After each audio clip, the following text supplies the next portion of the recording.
नमस्कार दोस्तों, मैं डॉक्टर विनय आपका स्वागत करता हूं आपके अपने YouTube चैनल जीवन आरोग्यम पर।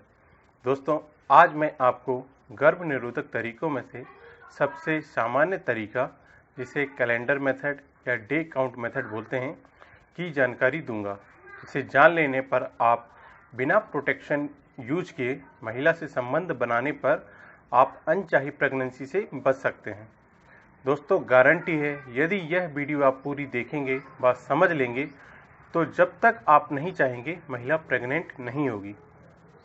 दोस्तों, ज़्यादातर लोग इस बात को पूछने पर या इस टॉपिक पर चर्चा करने पर शर्माते हैं और बिना जानकारी के अभाव में अपने जीवन साथी के साथ संबंध बनाते हैं और महिला प्रेग्नेंट हो सकती है। महिला को प्रेगनेंसी की बात 1 मंथ बाद पता चलती है, जब उसे नेक्स्ट मंथ के पीरियड्स नहीं आते। तब वह जांच करवाने हॉस्पिटल जाती है और उसे पता चलता है कि वह 1 मंथ की प्रेग्नेंट है।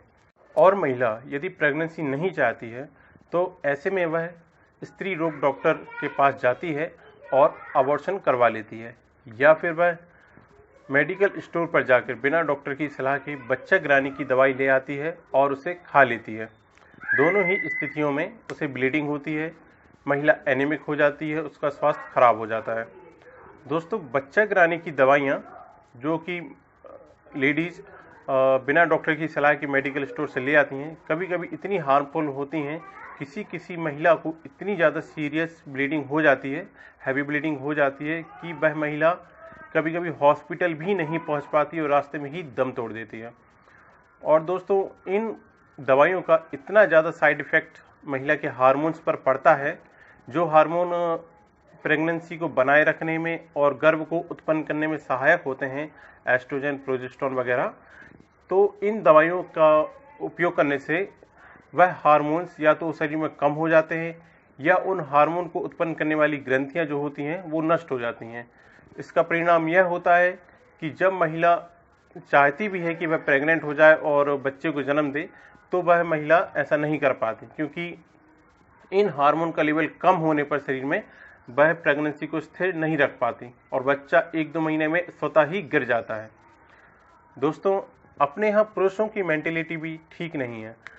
वो गर्भ निरोधक जो तरीके होते हैं उनका सही तरीके से उपयोग नहीं करते। यहाँ तक कि सबसे कॉमन तरीका कॉन्डोम होता है, जो उसको भी लेने में शर्माते हैं या आलस करते हैं कि कौन जाए, कौन लेके आए, प्रेगनेंसी हो भी जाएगी तो अबॉर्शन करा लेंगे, क्योंकि आजकल अबॉर्शन बहुत ईजिली हो जाता है और जिसके परिणाम अभी मैंने आपको बताए हैं कि क्या क्या हो सकते हैं।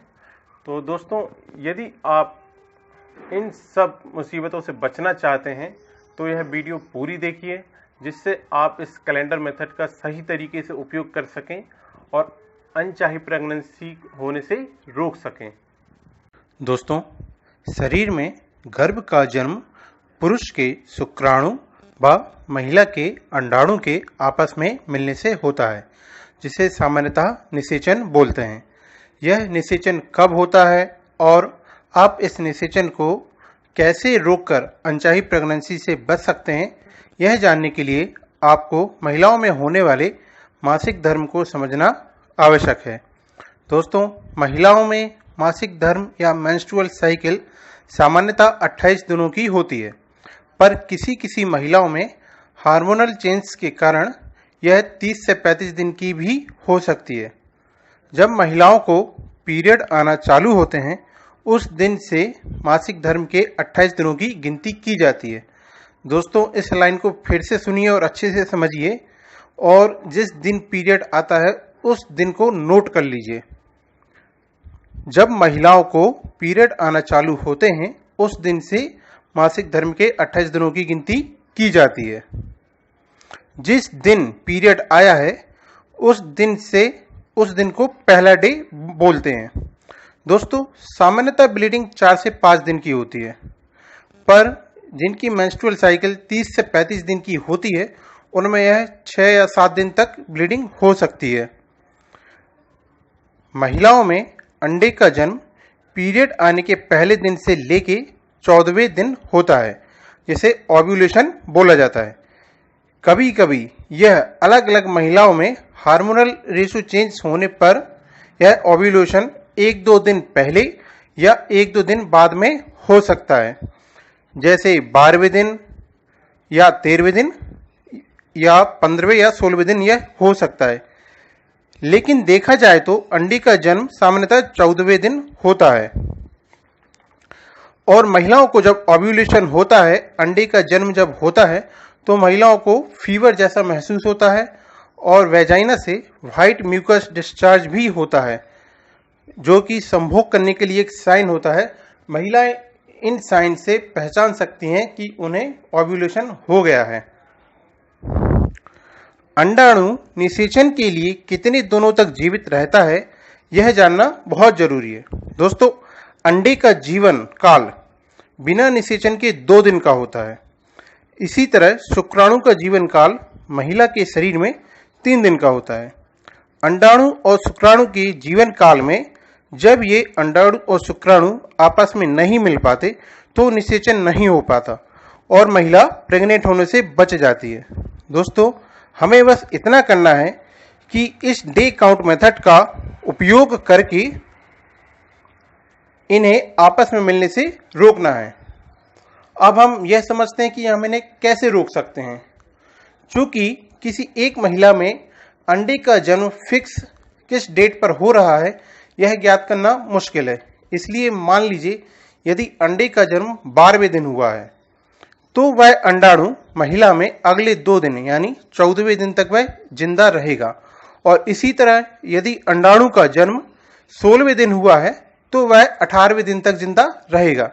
यानी 12वें दिन से लेके 18वें दिन तक अंडाणु महिला के शरीर में मिल सकता है और यदि इसी समय में शुक्राणु अंडाणु के संपर्क में नहीं आता तो वह महिला प्रेग्नेंट होने से बच जाती है। अब शुक्राणु के बारे में थोड़ा समझिए कि शुक्राणु का जीवन काल 3 दिन का होता है। इसलिए अंडाणु के जन्म लेने से पहले 3 दिन तक पुरुष को महिला से संबंध नहीं बनाना है। मान लीजिए जैसे 12वें दिन अंडाणु का जन्म होता है तो पुरुष को महिला से 9वें दिन से संबंध नहीं बनाना है, क्योंकि 9वें दिन यदि संबंध बनाएगा तो शुक्राणु महिला के शरीर में जाएगा और वह 3 दिन जीवित रहेगा, 10वें दिन, 11वें दिन और 12वें दिन। और यदि 12वें दिन अंडाणु का जन्म हो गया तो वह अंडाणु शुक्राणु का मिलन हो जाएगा, निषेचन हो जाएगा और महिला प्रेग्नेंट हो जाएगी। इसी तरह मान लीजिए यदि अंडाणु का जन्म 16वें दिन हुआ है तो वह 18वें दिन तक जीवित रहेगा। तो ऐसे में पुरुष को 18वें दिन तक संबंध नहीं बनाना है। इस तरह 9वें दिन से लेके 18वें दिन तक संबंध बनाना अनसेफ पीरियड है, बहुत ही ज्यादा अनसेफ पीरियड है। दोस्तों, अब आपको बताता हूं कि सेफ टाइम कौन सा है। जब महिला को पीरियड आना चालू होते हैं और जितने दिन की ब्लीडिंग होती है, दोस्तों वह टाइम सेफ टाइम है। बट उस टाइम में ब्लीडिंग होती है और बहुत ही इन्फेक्टेड होती है, तो यह मतलब पीरियड जो होता है बहुत ही इन्फेक्टेड होता है, तो इस टाइम में संबंध ना ही बनाए तो अच्छा है। जिस दिन ब्लीडिंग बंद हुई है उस दिन से लेके 8वें दिन का टाइम सेफ टाइम है और फिर 19वें दिन से लेके नेक्स्ट पीरियड चालू होने तक का समय वह भी सेफ टाइम है। तो यदि दोस्तों यह वीडियो आपको एक बार देखने से समझ में ना आई हो तो आप इसे 2-3 बार देखें और अच्छे से समझें, और यदि उसके बावजूद भी कोई बात समझ में ना आ रही हो तो कमेंट बॉक्स में कमेंट करके पूछ सकते हैं। डिस्क्रिप्शन में मेरा नंबर दिया हुआ है, आप उस पर भी मैसेज करके मुझे पूछ सकते हैं। दोस्तों, परिवार नियोजन की पूरी जानकारी के लिए मैं अलग से एक वीडियो बनाऊंगा जिसमें आपको गर्भ निरोधक तरीकों के बारे में पूरी जानकारी दूंगा। और यदि दोस्तों यह जानकारी जो मैंने इस वीडियो में दी है, यह जानकारी आपको पसंद आई हो तो प्लीज़ इस वीडियो को लाइक करें, शेयर करें और मेरा चैनल सब्सक्राइब करें। धन्यवाद।